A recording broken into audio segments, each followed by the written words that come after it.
di nuyu téléspectateurs yi nga xamante ne ñoom ñëpp ñu ngi ñuy seetaan Baye Cheikh comme ni nga ko waxee léegi rek dafa nekk feebar yoo xamante ne yàlla moo koy teg jaam bi comme ni ñu ko waxee door nga ko léegi doore ko ci handicap waaye nag mu nekk feebar boo xamante ne non seulement parents yi mais xale yi tamit dañu soxla ku leen di jàppale di leen dimbali mais parents yi aussi dañu soxla ñu leen di dalal donc c'est important tey Enfant Soleil ñu ngi leen di encourager bu baax a baax di wax ni rek kontaan nañu bu baax tey dalal leen ci émission bi Baye Cheikh ci rubrique décomplexé jàpp sa fulla comme day am ci télé bi donc ñu ngi leen di wax merci beaucoup d'être venu. mu nga Marie ñu ngi lay nuyu.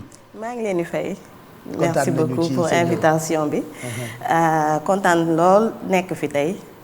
Porter la parole des parents yi nga xam ne dañoo am doom yu am benn différence voilà que ce soit un handicap physique ou mental voilà maa ngi fi teewal nag association Enfant Soleil qui est une association bu ñu créée depuis 2020 et qui bon xaar moo def naa émission bi olof la non njaago la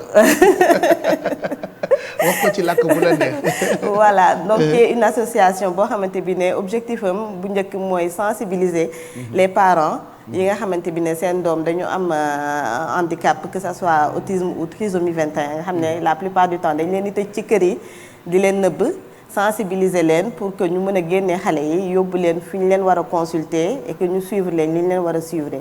Au-delà de cet aspect de sensibilisation, l'association aussi da leen di accompagner car on sait tous que la prise en charge aujourd'hui coûte très cher. Voilà donc xale yu mel noonu comme je dis autisme ak trisomie du feebar. C'est pas une maladie surtout autisme c'est un problème de trouble de comportement. Autiste bi ni muy gisee. Personne dite normale entre guillemets je mets toujours normale entre guillemets parce que la normalité n'existe pas voilà donc du bokkul nu ñuy gisee bokkul nu ñuy réfléchir bokkul nu ñuy sentir donc c'est juste trouble la léegi trouble boobu nag pour mën a permettre xale bi pour mu bokk ci duggaat ci société bi mën a vivre correctement dans la société dafa am ensemble de thérapies yu mu war a suivre à savoir orthophonie par exemple pour gën a mën a wax gën a mën a def ay phrases se faire comprendre et lui-même comprendre psychomotricité ak yeneen thérapie yu bari yoo xamante bi ne daf ko war a suivre l'association Enfant Soleil tey day dimbale parents yooyu on a aujourd'hui 208 membres da leen di jàppale de façon gratuite à travers benn centre bu ñu créé fii boo xamante bi ne actuellement mi ngi Ngor mais qui doit déménager à Malika une maison construite uniquement pour ces enfants-là pour di leen dimbale foofu ñuy bénéficier de soins gratuitement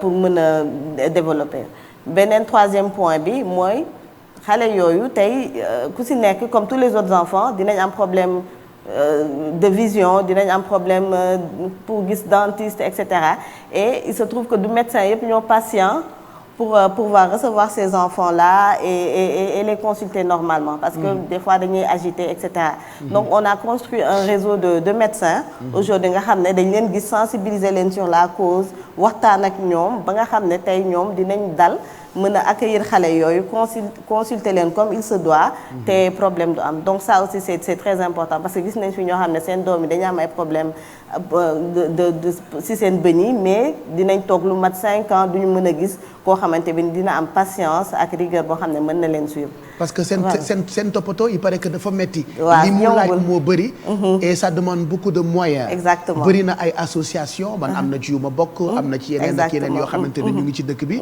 mais lan mooy jafe-jafe yi fii ci Sénégal pour xale yi nga xam ne ñoo amee trisomie wala nekk ay enfants autistes alors jafe-jafe yi bari na déjà premier jafe-jafe bi mooy l'acceptation c'est-à-dire faire accepter cet enfant-là par l'environnement, le premier environnement, c'est-à-dire le cercle familial, que ce soit une grande famille ou une famille nucléaire. Faire accepter l'enfant boobu ci famille bi il est né, il est comme il est peut-être pas comme on l'attendait, mais il est là, donc il est là, donc il faut faire avec. Donc faire accepter cet enfant-là à environnement bi mu nekk environnement directam famille am, que ça soit parent bi déjà qui a un problème d'acceptation boo juree xale bi peut-être mel na noo xamante bi ne xalaatoo woon ne noonu lay ñëwee yooyu ci sa bopp di nga am du mal à accepter cet enfant-là donc c'est un travail à faire. Après environnement secondaire bi maanaam le quartier fi muy nekk ak yooyu loolu c'est un problème beneen jafe-jafe bi mooy la scolarisation aujourd'hui xale yooyu c'est difficile pour nga dugal leen dans le milieu scolaire parce que les écoles dites classiques ne sont pas prêtes à accueillir ces enfants-là. Parce que adapté wul souvent. Parce que adapté wul, ils sont pas formés. Des fois ils ne veulent simplement pas, mais la plupart du temps c'est parce qu'ils ne sont pas formés. te bu dee formé wuñ leen pour accueillir xale yooyu day difficile tamit pour ñoom pour ñu intégrer leen voilà. Donc il reste beaucoup sur la politique d'inclusion pour que xale yooyu ñu mën leen dugal ci école yi ñu mën a évoluer. am na ci ñoo xamante bi ne dañuy am autisme par exemple avec une déficience mentale am na ñoo xam ne am nañ autisme sans déficience mentale. Je me dis que quelque part on est tous un peu autistes hein. Puis boo xoolee oui boo xoolee ci société bi di nga gis des fois koo xam ne day am ay comportement yu xaw a bizarre. Il y a même bëri na ay nit yu siiw Neymar je pense. ci footballeurs yi am na ci. oui ku ko ci am. exactement ci waa NASA yi am na ku ko ci am. nañ ci lim ay nit yu bëri yoo xamante ni. exactement dañ leen di woowee entre guillemets comme ni ko waxee ay personnes normales. alors que dañu amee autisme. voilà dañu amee autisme mais toppatoo bi daal. toppatoo bi mooy l'essentiel. mooy l'essentiel et ça demande beaucoup de moyens. du taxawaayu seen association. exactement ñun ñëpp nous sommes parents Sarah Cissé mu ngi fii ñu ngi lay nuyu. Awa Gaye mu ngi fii ñu ngi lay nuyu Bijou Sy mu ngi fii ñu ngi lay nuyu on a des questions yoo xamante ni jëm na ci problématique boobule. mais ñaatam la ñuy bàyyi d'abord mu am yu mu ci wax. d'accord.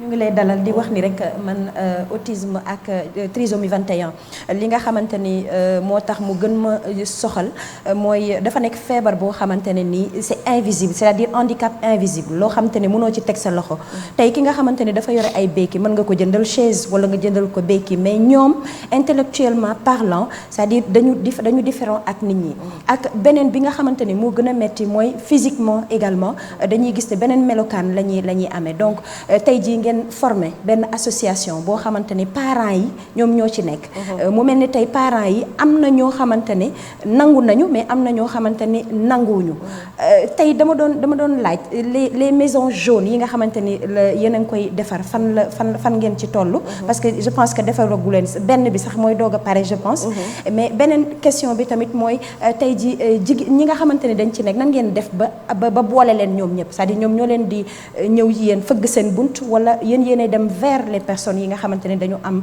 doom wala mbokk mu dal.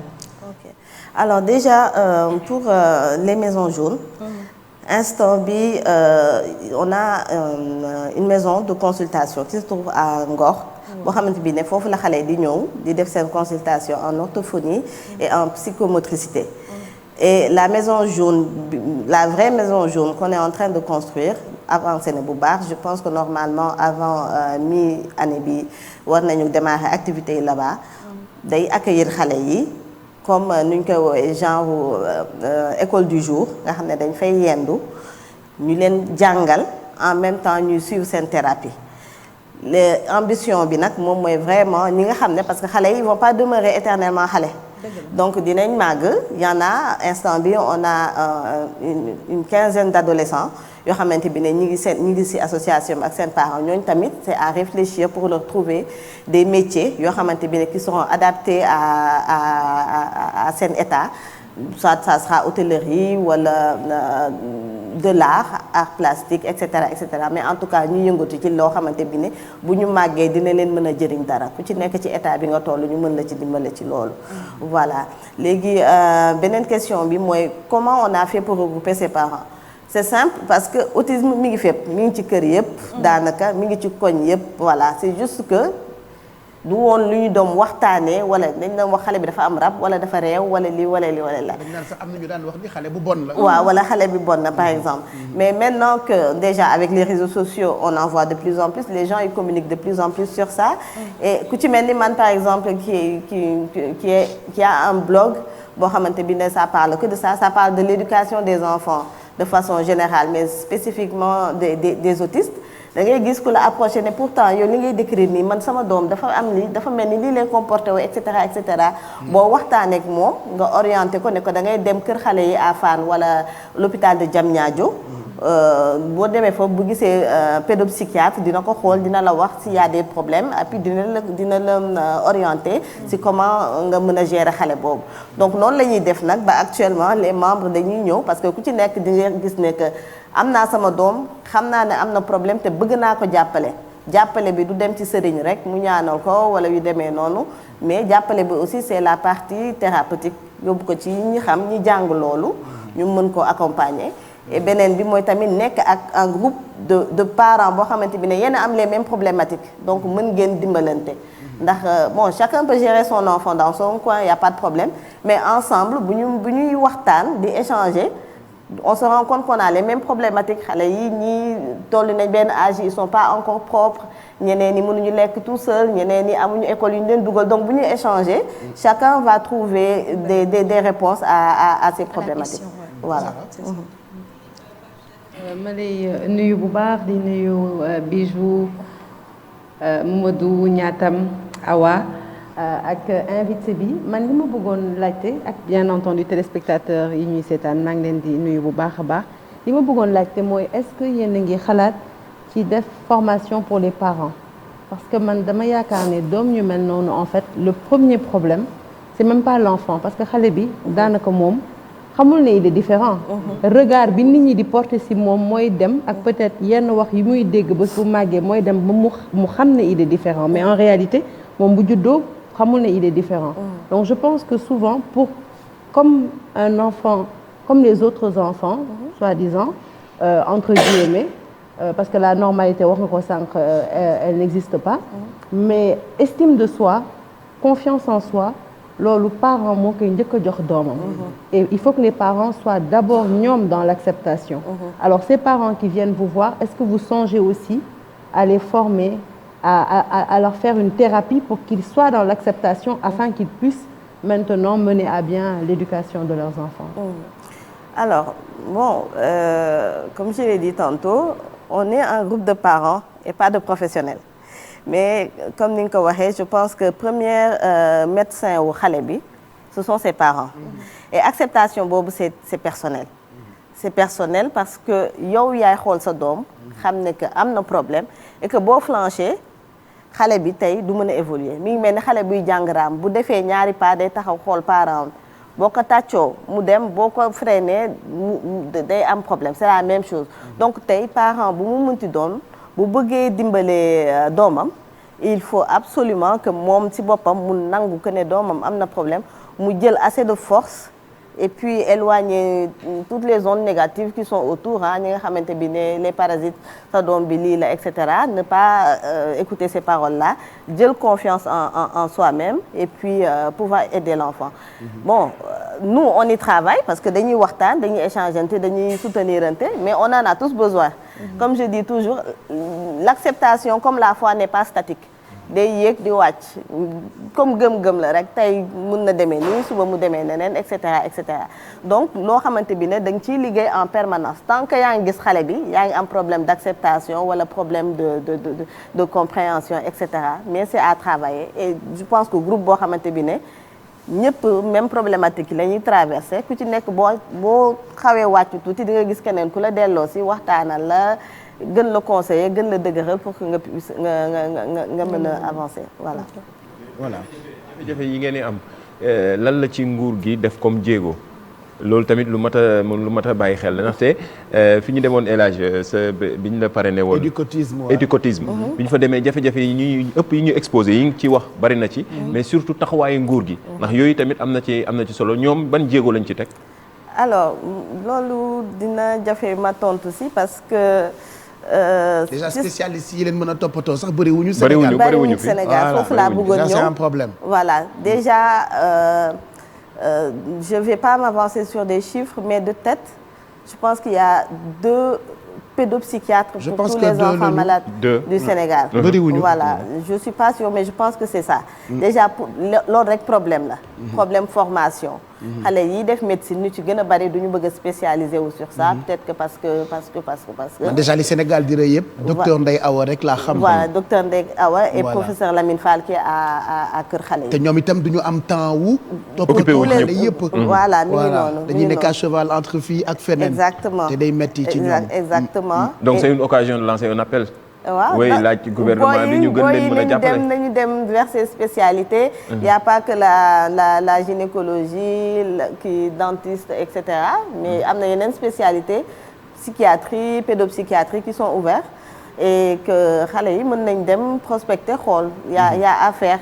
De même il y a pas beaucoup d'AVS mooy ñi nga xam ne dañuy gunge xale yi ci biir école yi pour que xale yi mën a toog parce que tey tu peux pas imposer un enfant différent avec certains troubles de comportement nga imposer ko benn école te amoo kenn ku koy accompagner ci pour mën ko canaliser mën ko jàngal d'une autre façon loolu tamit ay débouchés de métier la yoo xamante bi ne xale yi war nañ ci mën a gëstu liggéey ci état bi effectivement il y a un gros travail à faire surtout côté éducation nationale parce que l'inclusion on en parle mais c'est pas encore effectif. Voilà. Maintenant qu'est-ce qu'il faut pour dimbali leen vas-y. maa ngi leen di nuyu yéen ñëpp ñi ci plateau bi ñiy seetaan ak suñu invité bi nga xam ne thème bi mu indi c'est tellement intéressant man dama bëggoon partager histoire bu benn xale bu nga xamante ne autiste la loolu lañ ko jàppee Adara Perez Sanchez la tudd 3 ans lañ gis benn trouble d'Asperger ci moom bu jógee autisme gisuñu ko muy jàng école bu demee école day tëdd di nelaw faalewul dara yaayam yóbbu ko ci médecin yi mais dañu am ay spécialistes biñ ko xoolee ñu gis ne quotient intellectuel am mi ngi toll ci 162 c'est-à-dire moom moo ëppale Einstein moom moo ëppale Stephen Hawking bi ñu gisee loolu ci lañ concentré wu dañu concentré wu ci xale bi 5 ans mu jeexal primaire 8 ans mu jeexal collège 6 ans collège 8 ans mu jeexal lycée léegi mi ngi université à 9 ans dafay jàng pour nekk astronaute ak astrophysicien parce que rêve am mooy dem liggéeyee NASA donc d'où l'importance de gën a liggéey pour am ay spécialistes yu nga xamante ne ñoom ñooy toppatoo xale yooyu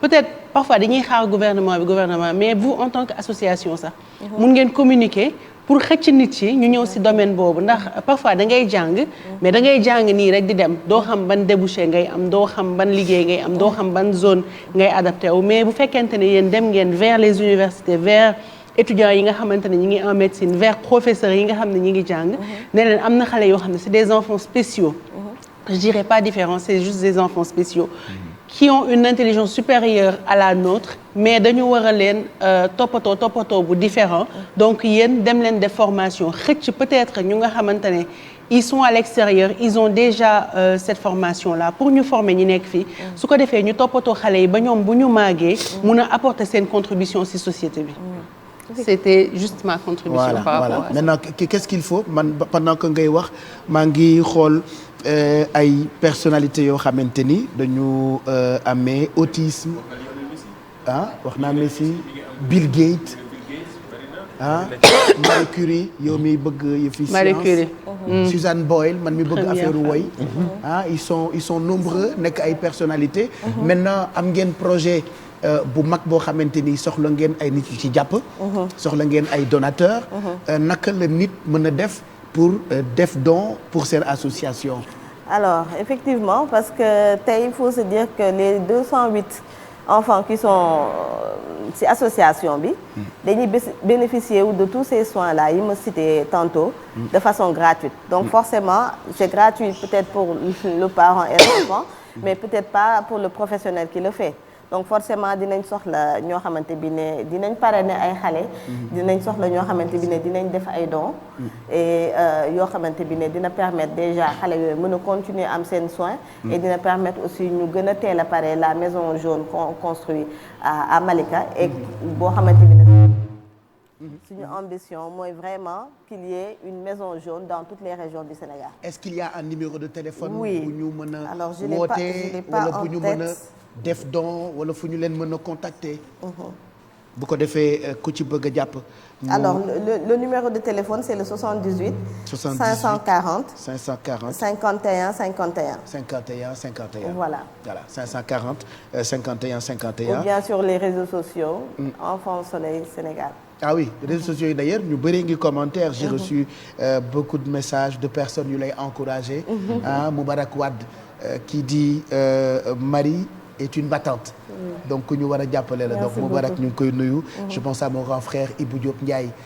depuis Paris même mon assistante depuis sànq mu ngi insister il faut que nga wax ci dons yi et tout ça tellement bëgg nañu jàppale association bi donc Enfant Soleil. ça s'appelle balaa ngay tàggatoo ak ñun ñu bàyyi la nga waxaat message bi nga xamante ni parents yi amee doom yu amee autisme wala beneen bëgg nañu ku leen jàppale waaye ñii seetaan te suñu borom may leen wërsëg naka la ñu mën a def pour jàppale association bi. voilà di encourager parents yi rek di encourager parents yi ñu génnee xale yi ci kër yi. et que xale la. doom la. nu mu mënti mel doom la. et quelle que soit difficulté yi quel que soit type bu handicap bi am na noo ko mën a dimbalee accompagner te bañ a décourager. voilà de jël sa côté daal def fa que lu positif pour accompagner xale bi. association mi ngi fii on est sur les réseaux sociaux am na yeneen association yu fi am aussi qui s'occupe de ça trisomie y a le centre Aminata Mbaye am na yeneen groupe y a des écoles spécialisées et cetera donc am na quand même. bu ma xoolee diggante moi mon fils il a 14 ans aujourd'hui donc il commence à devenir un grand garçon. non mais et puis ce qui est chouette mooy la plupart de ñi leen di toppatoo à travers les associations c'est des parents yu amee doom. exactement yu am autisme wala beneen bi ñoo ci jàpp.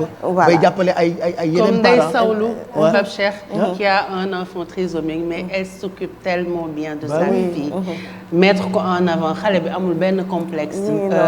et ça c'est quelque chose qui me plaît tellement que demoon nañ def reportage ci moom. exactement et elle a créé moom tamit association pour aider ay parents yoo xamante ne dañoo am ay doom yu spéciaux pour ñoom tamit ñu mën a am acceptation comme ni ko Sarah waxee woon. parce que soo defee acceptation xam ni que sa doom yàlla ni la ko bindee dafa différent mais am na lu mu ëppalee ñeneen ñi. les autres vont l'accepter naturellement. exactement c'est ça. tout dépend de l'environnement. ça dépend de l'environnement sànq rek oustaz mi ngi koy wax xale bu ñuy fecculoo. c'est parce que ci kër gi la commencé. bu commencé ci kër gi ñu arrêté ko. forcément mbedd bi duñ ko sañ boo nekkee ci biir kër gi nekk ci famille bu mag sa doom lu mu def nga dóor ko ci kanamu nit ñi keneen tamit da koy dóor tout dépend de yow ni ngay jëlee xale bi ak handicapam ak regard bi nga koy xoolee ak ni nga koy toppatooyee pour que le reste du monde suive. parce que uude moom nu mu la gisee la lay awee. kese voilà boo respecté sa bopp respecté sa njaboot. voilà sa njaboot bu ñu génnee ci mbedd bi ñu respecté wu mais boo ñàkkalee sa bopp fayda ñàkkal sa njaboot fayda. bu ñu génnee ci mbedd bi kenn du leen wekk. dañ leen di TikTok sama classe gi ak di leen partager. ak di reetaan loolu moom baaxul voilà mais en tout cas on encourage tous ces parents. exactement yi nga xamante ni ñu ngi jàppale seeni njaboot. ba muy tas di dem ci yeneen njaboot yi. am naa ci famille boo xamante ni monsieur et madame Mbaye. ñoom am nañu moyen. def nañu tour du monde pour wut ay spécialistes. yu mën a toppatoo seen doom. mais depuis un moment. fii la ñu nekk. ànd ak waa éducotisme. bi nekk Mariste. dont je suis seen ambassadeur. ñu ngi dugal seen xaalis. di dugal seen doole. pour jàppale parents yi nga xamante ni ñoo amee doom yu am autisme wala trisomie. dont docteur Ndeye Awa. bi ma la wax léegi nii. Eva Tra. doomam bu jigéen. Maam Rokhaya. elle est comme ça. mais c'est une princesse. c'est-à-dire boo fekkee Eva ak doomam. da ngay am envie sax am doom bu mel noonu. tellement doom bi dafa adorable. c'est que de la mbégte kese la. Vas-y. Amignan, et sa fille aussi. Qui est ma tante, Najiba. Bah oui. Donc nous, on a un exemple comme ça dans la famille. Elle y a cru dès sa naissance. Aujourd'hui, machallah. Elle est mannequin. Elle est influenceuse. Bah oui. Et c'était pas gagné d'avance. Mais comme je dis d'abord, c'est un travail. boo xamante ne yaay bi ci boppam waajur yi ñoo koy def. c'est-à-dire que ñoom ñooy accepter. et pourtant histoire Amina bi xew seen famille noonu dafa metti woon. absolument moom bi mu ëmbee médecin yi sax dañ ko ne woon doom ji nañ ko. même au sein même de la famille kenn gëmu ko woon. waaw bu mu juddu. waaw kenn gëmu ko woon mais elle y a cru. c'est une façon également ñu moom tamit ñu féliciter ko parce que bi may def émission bi lu ci gën a bëri da ngay gis ni bu ñu loolu amee da ciy participer mais Pape Cheikh aussi. juste pour wax la ni rek groupe Futurs Médias ñi ngay gis ñuy toog ni ñëpp ñu ku ci nekk am na fenn foo xamante ne sa wàll ci sa xam-xam ak ci sa doole yaa ngi jàppale dañ koy def nag te duñu wax donc une façon également de les encourager comme déjà damay def thème yooyu ñoom ñu ci gën a bëri ku ci nekk yaa ngi ci mbir mais yaay yi nga xamante ne nëbbuñu seen ay doom des fois da ngay gis koo xamante ne bu yëre bu rafet ñëwee sax xale bi nga xamante ne moom la loolu dal moom la koy njëkk a jox bu rafet bi doo ko tànn ñeneen ñi ci des ñooñu aussi une façon de les encourager wax ni metti na mais on est juste derrière vous et puis di ñaan yàlla rek yàlla jàppale ñu ba tey ngeen ñu dimbali leen ba nga xamante ne dootul jarati ngi di def ay GIE di génne seen xaalis di ci def. Voilà merci en tout cas Marie. ñu fàttaliwaat numéro de téléphone bi pour ñi leen bëgg a jàppale. ñu fàttaliwaat leen ko parce que numéro yi voilà dafay gaaw quoi léegi jaratul kenn di dem fenn lépp ngi ci tout se passe maintenant ci calpe Orange Money yi. Faites vos dons pour soutenir association bi. parce que am na solo Eva Tra qui dit. moom itam pare na pour jàppale doomam ak doomi jàmbur yi nga xamante ni ñoo amee jafe-jafe bi surtout ak sa association bi seen association bi numéro bi waaw donc numéro bi c'est le 78 540 51 51 540 51 51 51 51 voilà. Merci Marie Merci d'être beaucoup. passée nous voir ñu ngi lay Merci à gërëm vous. bu baax merci ñaatam toujours moom day dox ci ñi nga xamante ni ñoo amee laago Oustaz il faut nga sànni ci ñaari baat waaw xanaa ñaanal ko rek Alaaji Pape ci liggéey bu rafet bi muy def ndax am na ñoo xam ne bu leen yàlla bindee te seen melokaan nuroowul ak melokaanu nit ñi Alaaji Pape ku cay sonn pour ñu teg leen seen place ku mel nii war nañ koo gërëm yàlla da lay jàppale war nañ koo ñaanal itam association bi parce mu que lii tam jiite ci jaamu yàlla la bokk ci jaamu yàlla la bokk Alaaji Pape lii mooy jaamu yàlla ci jaamu yàlla yi lii mooy véritable jaamu yàlla sax waaw lii mooy jaamu yàlla ci jaamu yàlla yi moo gën oustaz yi di wax rek nga naan leen jox naa leen addiye 1 million quand même fii lañ ko war a dugal ci ba ci yi ñuy jox animateurs yi ay animateur nga leen da jox ay suukaru koor joxe ko fii Alaaji Pape moo gën a doon jaamu yàlla li ma Elimane Lam naan Bijou ngi tabax de muy pouponnière noonu moo ma gën sonal si àdduna bi.